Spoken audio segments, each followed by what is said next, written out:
بسم الله الرحمن الرحيم. عن أبي ذر رضي الله تعالى عنه أن رسول الله صلى الله عليه وسلم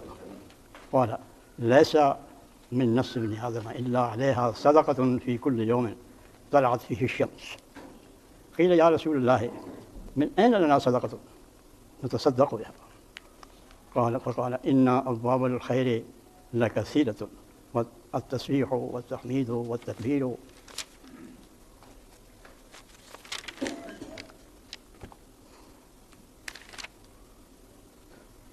وتميت الأذى من الطريق، وتسمع الأصم وتهدي الأعمى، وتدل المستدل على حاجته، وتسعى بشدة ساقيك مع لهفان المستغيث، وتحمل بشدة ذراعيك مع الضعيف، فهذا كله صدقة منك على نفسك۔ حضرت ابو ذر رضی اللہ تعالیٰ عنہ، یہ ابن حبان کی روایت ہے، نبی کریم صلی اللہ علیہ وسلم سے روایت کرتے ہیں کہ آپ نے ارشاد فرمایا کہ ہر انسان پر صدقہ واجب ہے، ہر روز صدقہ واجب ہے۔ صدقہ تو آپ جانتے ہیں اللہ تعالیٰ کے راستے میں خرچ کرنا، تو یہی مفہوم عام طور پر سمجھا جاتا تھا، انما صدقات سے بھی یہی مفہوم ہوتا ہے کہ یہ دولت ہے، مال ہے، جو صدقہ جس کو کہا جاتا ہے۔ تو نبی کریم صلی اللہ علیہ وسلم نے جب یہ ارشاد فرمایا کہ ہر انسان پر ہر روز جو ہے وہ صدقہ واجب ہے، تو صحابہ نے عرض کیا: یا رسول اللہ، اتنے دولت مند کہاں ہیں ہم کہ ہر روز صدقہ دیا کریں؟ اتنی دولت کہاں سے آئے گی ہمارے پاس؟ کیونکہ ان کے ذہن میں تو یہی تھا نا کہ صدقہ جو ہے یہ مال خرچ کرنا اللہ کے راستے میں، یہ صدقہ ہے۔ تو نبی کریم صلی اللہ علیہ وسلم نے فرمایا کہ ان ابواب الخیر لکثیرۃ، کہ نیکی کے دروازے بہت ہیں۔ یہ صدقہ صرف یہ نہیں ہے کہ انسان اپنا پیسہ خرچ کرے، بلکہ بہت سی چیزیں ایسی ہیں جو وہ اللہ تعالیٰ نے اس کو عطا کی ہیں۔ اسے دولت تو نہیں کہہ سکتے، اسے سونا بھی نہیں کہہ سکتے، چاندی بھی نہیں کہہ سکتے، اسے جو اللہ تعالیٰ نے صلاحیتیں دی ہیں، اسے جو قوتیں دی ہیں، اس کی سوچ اور فہم جو دی ہے، اسے جسمانی طاقت جو ہے، یہ سب چیز جو ہے یہ اس کے پاس اللہ تعالیٰ کی طرف سے ایک دولت ہے۔ اور اس دولت کو جب وہ اللہ کی راہ میں خرچ کرے گا، اس کی خوشنودی حاصل کرنے کے لیے خرچ کرے گا، تو پھر وہ اس کو وہی اللہ تعالیٰ کے راستے میں خرچ کرنے کا جو ہے وہ اس کا مقام حاصل ہو جائے گا۔ تو فرمایا وہ پھر آگے کچھ بتائیے ایسی چیزیں جن سے کہ وہ سمجھ جائیں کہ یہ محدود نہیں ہے مال دولت تک، ایک آدمی مفلس ہے، وہ صدقہ کہاں سے کرے؟ اس کو اپنے پیٹ پالنے کے لیے، اپنے بچوں کو پیٹ پالنے کے لیے، اپنے بچوں کی ضروریات کے لیے جو ہے وہ چیز میسر نہیں ہے، تو دوسرے پر صدقہ کہاں سے کرے گا؟ لیکن اللہ تعالیٰ نے اتنے راستے کھول دیے ہیں اس پر نیکی کے، اور اتنے راستے کھول دیے ہیں اللہ تعالیٰ کی خوشنودی کو حاصل کرنے کے لیے کہ ان پر چل کر وہ ایک اعلیٰ درجے کا انسان اور ایک اعلیٰ درجے کا مسلمان اور ایک بڑا صدقہ گزار جو ہے وہ بن جائے۔ تو آپ صلی اللہ علیہ وسلم نے ان دروازوں کی نشاندہی فرماتے ہوئے کہا کہ التسبیح والتحمید والتکبیر والتحلیل، یہ سب صدقہ ہے۔ یہ سبحان اللہ کہنا، اللہ تعالیٰ کی ثنا کہنا، اس میں اللہ تعالیٰ کی پاکیزگی کو بیان کرنا، تحمید اللہ تعالیٰ کی حمد کرنا، اس کی تعریف کرنا، اس کا شکر ادا کرنا، التکبیر اس کی بڑائی کو بیان کرنا، والتحلیل لا الہ الا اللہ اس کے خلاف سے تمام معبودوں کی نفی کرنا، سبحان اللہ والحمد للہ اللہ اکبر لا الہ الا اللہ۔ یہ کلمات جب انسان کہتا ہے تو اس میں وہ اپنی زبان کو جو اللہ تعالیٰ نے اس کو ایک امانت دی ہے اس کو صحیح استعمال کرتا ہے۔ اس کا وقت جو ہے جب وہ اس پہ خرچ کرتا ہے، سبحان اللہ کہتا ہے، الحمد للہ کہتا ہے، تو اس کی زبان ہلتی ہے، اس میں اس کی کچھ طاقت صرف ہوتی ہے۔ یہ اس کی جو طاقت صرف ہوتی ہے اور جو اس وقت صرف ہوتا ہے یہ کہنے میں، یہ بھی صدقہ ہے، کیونکہ یہ اللہ تعالیٰ کی عظمت کا اعتراف کرتا ہے، اس کی نعمتوں کا شکر ادا کرتا ہے، اس کو ہر خامی سے اور ہر نقص سے پاک ہونے کی جب وہ بات کرتا ہے، تو یہ ایک بس اپنی زبان کا جو اللہ تعالیٰ نے اس کو دیا ہے، بولنے کی صلاحیت جو دی ہے، اس کا صحیح استعمال اس کو کرتا ہے۔ اس طرح سے یہ وقت جو اس میں صرف کرتا ہے اور زبان کی جنبش میں جو اس کا طاقت صرف ہوتی ہے، یہ سب بھی صدقہ ہے۔ پھر فرمایا والامر بالمعروف والنہی عن المنکر، نیکی کا حکم دینا اور برائی سے روکنا، یہ بھی صدقہ ہے۔ ٹھیک ہے، آپ کے پاس دولت نہیں ہے، آپ خرچ نہیں کر سکتے ہیں پیسے، لیکن آپ کے بس میں یہ ہے، اللہ تعالیٰ نے آپ کو بولنے کی صلاحیت دی ہے، آپ اس اپنی زبان سے، یا آپ کو اللہ تعالیٰ نے اثر و رسوخ دیا ہے، یا اللہ تعالیٰ نے آپ کو اتنی وہ انتظامی صلاحیت دی ہے کہ جہاں آپ کام کر رہے ہیں وہاں اور تو آپ کا کوئی زور نہیں چلتا، لیکن آپ زبان سے ان سے یا اپنا جو آپ کا وہاں منصب ہے اس کے لحاظ سے جو جن پر آپ کی بات چلتی ہے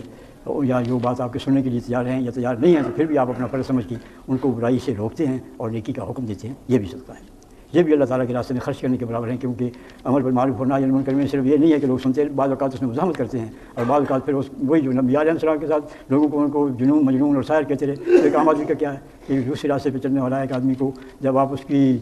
ایک روش سے روکتے ہیں جو اس کو پسند ہے، وہ لذتوں میں گرفتار ہے، وہ حرام کمائی کرتا ہے، شراب پیتا ہے، برائیوں کا ارتکاب کرتا ہے، فحش کا، گندگی کا، اور سود کا اور دولت کمانے میں ناجائز رائے کا، یہ ساری چیزیں جب وہ استعمال کرتا ہے اپنے اقتدار کا، اپنے اختیار کا غلط استعمال کرتا ہے، اپنی قوتوں کا غلط استعمال کرتا ہے اور آپ اسے روکتے ہیں،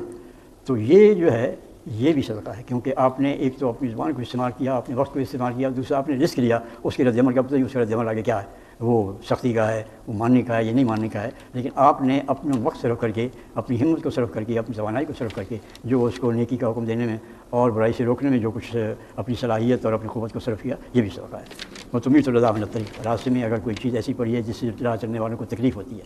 وہاں کوئی گندگی پڑی ہے، روڑے پڑے ہیں، اس طرح سے اس کا جو اٹھانا ہے وہاں سے، اور اس کو راستے کو جو صاف کرنا ہے، کوئی گڑا ہے اس کو آپ اگر پھاڑ دیتے ہیں، کوئی اور اس طرح کی کوئی چیز ہے جو کہ چلنے والوں کو، آنے جانے والوں کو جس سے تکلیف ہوتی ہے، اگر آپ وہ راستے سے ہٹا دیتے ہیں تو یہ بھی صدقہ ہے۔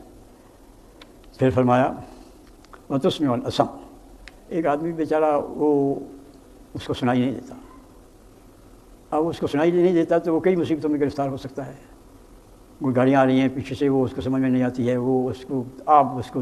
باتیں کرتے ہیں، اس کو زور سے چیخ کے چلا کے اس کو سمجھاتے ہیں کہ وہ پیچھے سے گاڑی آ رہی ہے، یہ تکلیف ہے، اس طرح کی چیز جو ہے اس کی بات جو ہے، اس کی ضرورت جو ہے اس کی وہ پوری کرتے ہیں اپنی زوردار آواز کو استعمال کر کے، تاکہ وہ اگر وہ کسی حادثے سے دو چار ہونے والا ہے تو اس سے بچ جائے، کسی چیز کو وہ حاصل کر سکتا ہے لیکن اسے پتہ نہیں ہے کہ یہاں سے وہ چیز اسے ملتی ہے، وہ آپ اس کو جب اپنی قوت زبان سے، قوت لسان کو استعمال کر کے، کیونکہ ہر شخص کا یہ ہمت بھی نہیں ہوتی ہے اور حوصلہ بھی نہیں ہوتا ہے کہ چیخ کر کسی آدمی کو کوئی راستہ بتائے، یا اس کی مطلب کہ جہاں کوئی چیز مل سکتی ہے جس کے لیے وہ سرگرداں ہے اس کو وہ بتائے، یا راستہ بھولا ہوا ہے اس کو بتائے، تو یہ بھی صدقہ ہے۔ پھر فرمایا وَتَهْدِي الْأَعْمَى، اور اندھے کو تو راستہ دکھائے، اندھا تو بیچارہ ویسے ہی محتاج ہے، اسے تو پتہ ہی نہیں کہ کہاں جانا ہے، آپ اس کو اگر راستہ دکھاتے ہیں، اس کی منزل کی طرف لے جاتے ہیں، تو یہ بھی اللہ تعالیٰ کے نزدیک آپ کا یہ فعل جو ہے یہ بھی اس کے راستے میں خرچ کرنے کے ایک طریقہ ہے، ایک راستہ ہے، کیونکہ اس میں تم نے اپنا وقت صرف کیا، تم نے اپنا توانائی صرف کی، اپنی صلاحیت صرف کی، اور اس کے لیے ایثار کیا اپنا وقت صرف کر کے، اپنا کام چھوڑ کر۔ پھر فرمایا وَتَدُلُّ الْمُسْتَدِلَّ، کوئی کسی چیز میں رہنمائی حاصل کرنا چاہتا ہے تم سے، کوئی طالب علم ہے، کوئی کسی چیز کا متلاشی ہے اور وہ اس کو پتہ نہیں ہے کہ یہ چیز کہاں سے ملے گی، یہ جو ہے اس کو کہاں سے حاصل ہوگی، تو وہ جو ہے کسی کو رہنمائی کرنا، چاہے یہ علمی ہو یا عملی ہو یا جس نوعیت کی بھی ہو، جب تم اسے یہ بتاؤ گے، اس کی ضرورت کی بتاؤ گے کہ وہاں مل سکتی ہے، تو یہ چیز جو ہے راستہ تلاش کرنے والوں کی، کسی حاجت مند کی کہ اس کو یہ حاجت جو ہے وہ کہاں سے پوری ہوگی، اس کی نشاندہی کرنا جو ہے یہ بھی صدقہ ہے۔ پھر فرمایا وَاتَّسَعَ بِشِدَّةِ سَاقَيْكَ مَعَ اللَّهْفَانِ الْمُسْتَغِيثِ، ایک شخص جو مصیبت زدہ ہے اور وہ پھر یاد کر رہا ہے کہ اس کی کوئی مدد کرے، تم دوڑ کر اس کی مدد کرتے ہو اور اس کے جو ہے دستگیری کرتے ہو، اس کی مدد کرتے ہو، جس مشکل میں گرفتار ہے اس سے نکالنے کے لیے اس کے ساتھ سے وہ دوڑ بھاگ کرتے ہو، تو یہ بھی صدقہ ہے، کیونکہ اس میں اپنی توانائی صرف کی، اس میں اپنا وقت صرف کیا اور ایثار کیا اپنی مصروفیت کی بجائے اس کی خاطر اپنی مصروفیت کو جو ہے اس کو چھوڑ دینے کا۔ پھر فرمایا وَتَحْمِلُ بِشِدَّةِ ذَرَاعِكَ مَعَ الضَّعِيفِ، اگر کسی کا کوئی بوجھ ہے وہ اس سے نہیں اٹھتا ہے تو تم نے اس کا ہاتھ بٹایا اس کا بوجھ اٹھانے میں، یا وہ بالکل کمزور ہے نہیں اٹھا سکتا ہے تو تم نے اس کا بوجھ اٹھا لیا اور وہ جہاں تک وہ لے جانا چاہتا ہے وہ وہاں اس کو ساتھ پہنچا دیا، تو یہ بھی صدقہ۔ یہ آپ کو معلوم ہے کہ یہ بوجھ اٹھانے والا سلسلہ جو ہے یہ تو ہمارے سلمان فارسی جو ہیں گورنر تھے فارس کے، اور وہاں وہ کسی کا بوجھ اٹھا کے چل پڑتے تھے، تو ہمارے یہاں اس طرح کی روایات ہیں کہ یہ ساری چیزیں جو ہے نبی کریم صلی اللہ علیہ وسلم نے فرمایا ان میں تمہاری قوت صرف ہوتی ہے، ان میں تمہاری صلاحیت صرف ہوتی ہے، اس میں تمہارا وقت صرف ہوتا ہے، یہ تمام چیزیں جو اللہ کی خوشنودی کے لیے اور اس کے انسانوں کی بھلائی کے لیے تم کرتے ہو، یہ سب بھی تو وہی صدقہ ہے، وقت کا صدقہ ہے، صلاحیت کا صدقہ ہے، اپنی ضرورتوں کو چھوڑ کر دوسرے کے لیے ایثار کرنا ہے، یہ سب چیزیں جو ہیں ان میں سے جو بھی کرو گے تم اللہ تعالیٰ کے یہاں اجر اور انعام پاؤ گے۔ اللہ تعالیٰ ہمیں توفیق دے کہ ہم ان راستوں کو جو اللہ کے رسول نے ہمیں دکھائے، بہت راستے، تو ان راستوں میں سے جہاں بھی ہمارا بس چلے ہم اس کو کوئی کوتاہی نہ کرے اس سلسلے میں، اور جو اللہ تعالیٰ نے اگر کسی کو دولت سے معلوم رکھا ہے یا دولت سے معلوم نہیں رکھا ہے، اس کے باوجود بھی یہ تمام راستے جو نیکی کے لیے کھلے ہوئے ہیں، ہمیں راستوں پر چلے۔ آخر دعوانا الحمدللہ۔